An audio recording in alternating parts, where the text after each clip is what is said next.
मैंने दूसरों दुखों के विकल्प के रूप में एक सिलसिला शुरू करा था। उसमें मैंने एक पहले वीडियो में एक मार्ग बताया था जो हमारे अष्टांगिक मार्ग का एक हिस्सा है। पहला है सम्यक दृष्टि। उसके बारे में मैंने पिछले वीडियो में बहुत स्पष्ट बता दिया, बहुत लंबा बता दिया, बहुत समझा के बताया है। अगर आपने नहीं देखा तो उस वीडियो को जरूर देख लीजिएगा। अब मैं दूसरे विकल्प के बारे में बात करता हूं, दूसरे रास्ते के बारे में बात करता हूं, दूसरे समाधान के बारे में बात करता हूं जो आपको दुखों से मुक्ति दिला सकता है और इस शरीर में जीते जी सुखों का आनंद दे सकता है, परमानंद की अनुभूति दे सकता है। मैंने पहले बताया था कि हमारे जो दुख हैं वो कहीं ना कहीं हमारे कुछ आदतों के बिगड़ जाने की वजह से, हमारी कुछ तृष्णा की भावनाएं बढ़ जाने की वजह से, इच्छाएं कुछ अनियंत्रित हो जाने की वजह से होता है। तो उन इच्छाओं को नियंत्रित करने के लिए, उस भावनाओं को नियंत्रित करने के लिए, सही पटरी पर लाने के लिए हमको कुछ न कुछ रास्ते बनाने पड़ेंगे, तभी हम अपनी मंजिल तक पहुंच सकते हैं। छोटा सा मैं उदाहरण आपको दूंगा। आपने देखा रेल की पटरी होती है, दो पटरियां होती हैं और दोनों के बीच का जो डिस्टेंस होता है, दूरी होती है, वो प्रत्येक स्थान पे बराबर होती है और तभी वो ट्रेन, वो रेलगाड़ी आपको एक जगह से दूसरी जगह, आपको एक मंजिल से दूसरी मंजिल तक पहुंचा पाती है।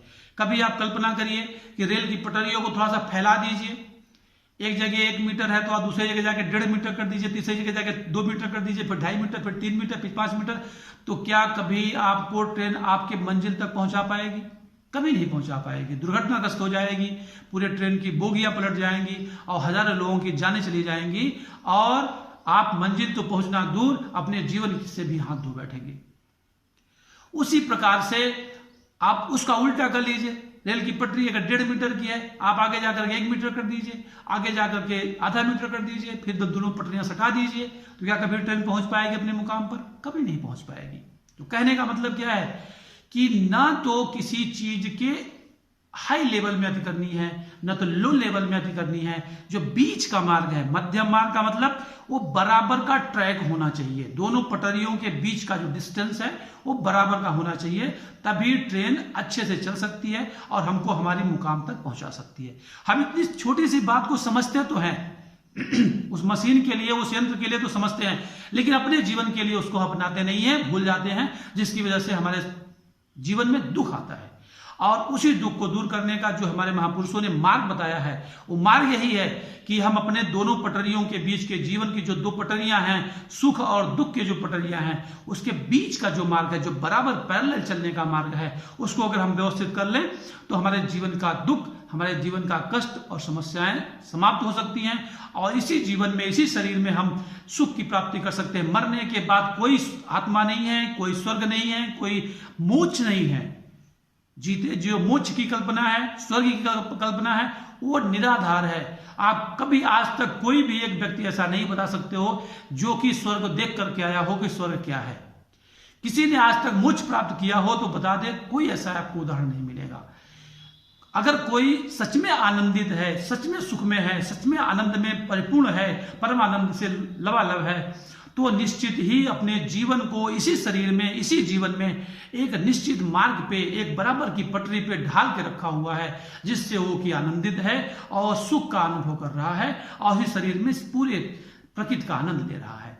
तो उसी का मैं अगला मार्ग बताने वाला हूं, जो कि हमारे महापुरुष कहते हैं। क्या है? दूसरा मार्ग है सम्यक संकल्प। सम्यक संकल्प, संकल्प का मतलब क्या है आप समझ रहे होंगे। संकल्प का मतलब किसी चीज को करने की दृढ़ इच्छा शक्ति बनाना, यानी हमको अपने मंजिल को पाने के लिए एक निश्चित इच्छा शक्ति चाहिए और शुभ लक्ष्य होना चाहिए। लक्ष्य तो होना चाहिए, लक्ष्य चोरी का भी हो सकता है, लक्ष्य डकैती का भी हो सकता है, लक्ष्य किसी को मारने का भी हो सकता है। तो वो लक्ष्य हमारे लिए दुखमय होगा। क्यों? किसी की आपने चोरी किया, किसी के यहां डाका डाला, किसी को आपने मारा, किसी को जान से मार दिया, किसी को आपने नुकसान पहुंचा दिया, किसी घर में आग लगा दिया, वो क्या होगा? हमारे दुख का कारण। तत्काल तो शायद आपको सुख की अनुभूति हो, लेकिन जब उसका प्रतिक्रिया आपको मिलेगी, बदले का जो रिवर्स मिलेगा आपको, वो क्या होगा? हो सकता है पुलिस आपको उठा के ले जाए, लाठियों से पीटे, डंडों से पीटे, लटका दे, आपको जेल में डाल दे, यातना दे दे, तो आपका वो सुख का कारण बना? कभी नहीं बनेगा। वो क्षणिक सुख तो हो सकता है, लेकिन लंबे समय के लिए सुख का कारण कभी नहीं बन सकता है। या पुलिस नहीं पकड़ के ले जाती जिसको आपने मारा उसका कोई दूसरा भाई परिवार का मिल करके आपको मार दिया, आपको लाठी डंडे से पीटा, आपका गला काट दिया, आपका सर काट दिया, आपके बच्चों को मारा, तो भी तो आपको दुख मिलेगा। क्यों मिल रहा है दुख? क्योंकि आपने सम्यक संकल्प का सही से इस्तेमाल नहीं किया, सम्यक संकल्प को सही से समझा नहीं, सम्यक संकल्प के हिसाब से अपने जीवन को ढाला नहीं, अपने उद्देश्यों को बनाया नहीं। सम्यक संकल्प का मतलब ऐसा संकल्प हो जो बहुजन सुखाय बहुजन हिताय के सिद्धांत को अपनाने वाला हो। यानी संकल्प ऐसा हो जिससे कि दूसरों को सुख मिल सके, दूसरों को शांति मिल सके, दूसरों को समृद्धि मिल सके, आपके कर्म की वजह से दूसरों को विकास हो सके, उसको भी लाभ हो सके, आपके लाभ के साथ में आपके पड़ोसी को भी लाभ हो सके, आपके भाई परिवार को भी लाभ हो सके। थॉमस अल्वा एडिसन का नाम आपने सुना होगा। आज तक के दुनिया के इतिहास में सबसे इंटेलिजेंट साइंटिस्ट माने जाते हैं। उन्होंने एक संकल्प लिया था, वो संकल्प सम्यक संकल्प था। आपने कभी पढ़ा हो जीवन में उनका जीवनी तो आपको पता होगा, अगर नहीं पढ़ा होगा तो पढ़िएगा, नहीं तो मैं बता दे रहा हूं, आप उसको जान लीजिए। उन्होंने जीवन में एक संकल्प लिया था जिसको कि आप सम्यक संकल्प कह सकते हैं पूरी तरह से। उन्होंने एक संकल्प लिया, सम्यक संकल्प लिया कि मैं कभी भी ऐसे कोई आविष्कार नहीं करूंगा जिससे किसी भी व्यक्ति का, किसी भी मनुष्य का, किसी भी समाज का, किसी भी देश का, किसी भी राष्ट्र का, किसी भी समुदाय का कोई भी अहित हो, कोई भी नुकसान हो। और आपके सामने इसका उदाहरण प्रत्यक्ष है। उन्होंने बल्ब की खोज करी। आप देखते हैं बल्ब से किसी को दुख होता है, आप गलत तरीके से इस्तेमाल कर लो दुख होता है, लेकिन उनकी खोज से दुख नहीं होता है। आपने रोशनी जला दिया, लाइट, पूरा अंधेरा खत्म हो गया, अंधकार खत्म हो गया, नष्ट हो गया, आपको उजाला दिखने लगा, रात में भी प्रकाश दिखने लगा। उन्होंने ऑडियो टेप की खोज करी, उससे आप अपने मतलब मेमोरेबल चीज, अपने गाने हैं, अपनी स्मृति की चीजें हैं, कुछ यादगार पहलू हैं, यादगार पल हैं, उसको आपने रिकॉर्ड करके रख लिया। आप 2 साल, 5 साल, 10 साल, 20 साल, 50 साल के बाद सुनते हैं। आपने अपने बचपन के कुछ रिकॉर्ड कर लिए गाने, बचपन के कुछ यादें, अपने बच्चों की यादें, और बाद में सुनते हैं तो बहुत आनंद देता है, बहुत सुख देता है। इससे आपके आनंद में वृद्धि हो रही है, आपके दुख में वृद्धि नहीं हो रही है, आपके कष्ट में वृद्धि नहीं हो रही है। तो ऐसे संकल्प ही सम्यक संकल्प होते हैं जिससे कि समाज का, देश का, राष्ट्र का, आपका, आपके परिवार का भला हो। आपके सम्यक संकल्प से, आपके इच्छा शक्ति से, आपके दृढ़ विचारों से आपके दूसरे लोगों का, आपके पड़ोसियों का, आपके भाई बहनों का, आपके परिवार वालों का, आपके रिश्तेदारों का, आपके समाज का, आपके देश का सिर्फ और सिर्फ भला हो। ऐसा संकल्प ही सम्यक संकल्प होता है। और ऐसा संकल्प अगर आपने ठान लिया, ऐसा संकल्प आप निश्चित दृढ़ शक्ति के साथ में अपना लक्ष्य निर्धारित कर लिया, तो निश्चय ही आपका संकल्प आपको सुख देने वाला होगा, आपको कष्ट कभी नहीं देगा। और आप जब भी उस संकल्प, सम्यक संकल्प के पूर्ण पे पहुंचेंगे, पूर्णत्व पे पहुंचेंगे, तो आपको परमानंद की प्राप्ति होगी और आपके साथ में और बहुत सारे लोग उस आनंद को बांटने वाले होंगे। आपने सुना होगा कि आनंद को बांटने से, खुशी को बांटने से खुशी बढ़ जाती है।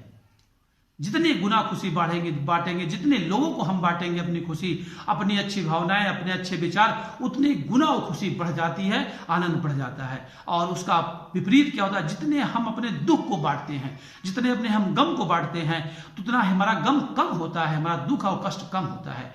ये बहुत साइकोलॉजिकल सिद्धांत है और हमारे मनीषियों ने, महर्षियों ने, महापुरुषों ने इसको बहुत अच्छे से समझा था। और शायद इसीलिए हमारे लिए जब कोई कार्यक्रम होता है, शादी विवाह का फंक्शन होता है, कोई शुभ दिन आता है, तो हम एक बहुत बड़ा आयोजन करते हैं। वो आयोजन इसलिए नहीं होता है कि हम दिखावे के लिए करें, वो आयोजन इसलिए होता है कि हम खुशी को अपने बांटते हैं, तो हमारी खुशी उतनी गुने बढ़ जाती है। तमाम जो दूसरे लोग आते हैं, आपके कार्यक्रम में, फंक्शन में आते हैं, उनको भी कुछ देर के लिए बहुत आनंद की प्राप्ति होती है, खुशी की प्राप्ति होती है। और इसी के साथ में कभी हम लोग देखा होगा कि किसी के मृत्यु के पश्चात एक तिरवी का कार्यक्रम होता है, उसमें भी सैकड़ों लोग आते हैं, उसमें भी हम अपने दुख बांटते हैं, अपने जो अनुभव होते हैं, जो तकलीफ है, मैं किसी के प्रियजन के खत्म होने के बाद, उसके निर्वाण होने के बाद, उसको भी हम बांटते हैं। तो धीरे धीरे धीरे धीरे हमारे जो मन का बोझ होता है, मन का दुख होता है, वो भी कम हो जाता है, हल्का हो जाता है, कष्ट कम हो जाता है। तो ये एक बहुत साइकोलॉजिकल सिद्धांत है और इस सिद्धांत को हमारे मनीषियों ने, महापुरुषों ने, हमारे बुद्ध ने बहुत अच्छे से समझा था और इसीलिए ऐसे समाज में कुछ प्रचलन बना दिए गए थे जिससे कि समाज को आदमी को आनंद की प्राप्ति हो सके, सुखों की प्राप्ति हो सके, दुखों का निवारण हो सके। तो इस प्रकार से मैं समझता हूं कि आपको सम्यक संकल्प की बात समझ में आ गई होगी। अगर आप चाहते हैं कि इस जीवन में रहते हुए संसार से मुक्ति पाना चाहते हैं, संसार के सुखों का आनंद लेना चाहते हैं, तो आप इन अष्टांगिक मार्गों का पालन अपने जीवन में अवश्य करिए। और निश्चय ही आप अगर इसका अनुसरण ईमानदारी के साथ में सत्य कर्म निष्ठा के भाव से करेंगे तो आपको भी आनंद की प्राप्ति होगी, आपके परिवार को प्राप्ति होगी, आपके समाज को आनंद की प्राप्ति होगी, और धीरे धीरे एक दूसरे से बढ़ते बढ़ते पूरे देश में इस तरीके से माहौल बनाया जा सकता है कि सभी को आनंद और सभी को खुशी और समृद्धि प्राप्त हो सकती है। इसी के साथ मैं अपनी वीडियो को समाप्त करूंगा। अगले मार्ग के साथ में, अगले विकल्प के रूप में, अगले समाधान के रूप में मैं आपको फिर से अगले वीडियो में मिलूंगा। अगर आपको ये लगता है कि इस वीडियो से लोगों को कुछ भला हो सकता है, लाभ हो सकता है, कुछ ज्ञान की बातें हैं, तो अपने इस वीडियो को अधिक से अधिक लोगों तक शेयर करिए, ज्यादा से ज्यादा लोगों तक पहुंचाइए। सबको ये ज्ञान मिलना चाहिए, सबको इसका लाभ मिलना चाहिए, और सबको इस सबके शरीर के दुखों से मुक्ति पाने का सबका अधिकार है, सबको हक है। और इस हक को पहुंचाने में मैं एक प्रयास कर रहा हूं, थोड़ा सा प्रयास आप भी करिए। अपने शेयर के बटन से इस वीडियो को दूसरों को पहुंचाइए, बांटिए, और जितना अधिक आप शेयर करोगे, बांटोगे, उतना ही ज्यादा लोगों को सुख शांति और समृद्धि की प्राप्ति होगी। इसी के साथ मैं आपको अगले वीडियो के साथ में मिलूंगा। बहुत बहुत धन्यवाद मेरा वीडियो देखने के लिए। प्यार भरा नमस्कार और धन्यवाद।